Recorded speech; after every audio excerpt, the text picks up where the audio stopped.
I'm James Royce with a news briefing. The source of a mini outbreak in the top end could have implications for South Australia. Authorities have today revealed a woman who'd lied on her declaration form was the likely source of the 3 cases. It's believed she was infected in Melbourne, but Chief Minister Michael Gunner says she'd been on a road trip after flying from Cairns into Adelaide. The case flew from Cairns to Adelaide before driving to Melbourne on October 21 and spending 4 days in Victoria. She drove back to Adelaide on October 25, then flew back to Cairns, and then flew to Darwin on October 29. Now, speaking of lying, Victoria's Premier's got into bat for the PM after former leader Malcolm Turnbull declared that Scott Morrison had a reputation for telling fibs. That barb was thrown after the French president declared he'd been lied to by the Prime Minister.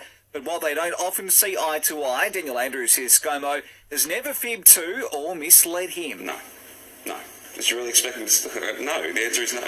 Protests have been staged around the country over vaccine mandates and border restrictions. The biggest demonstrations today are in Parramatta and Coolangatta. Yesterday there were rallies in Darwin and Melbourne.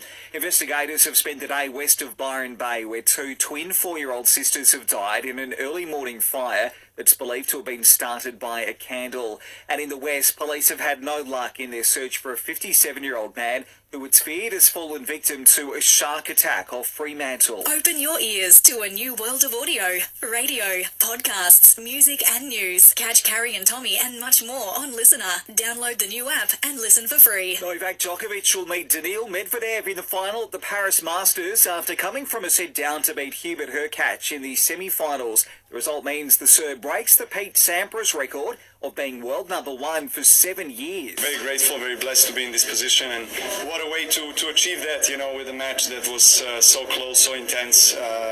We pushed each other to the very last shot. And Brisbane Heat has scored a 5-wicket win over Sydney Thunder in the WBBL today, and Australia is through to the semi-finals at the T20 World Cup. Buying or selling, rural or residential properties, Miller, One and John.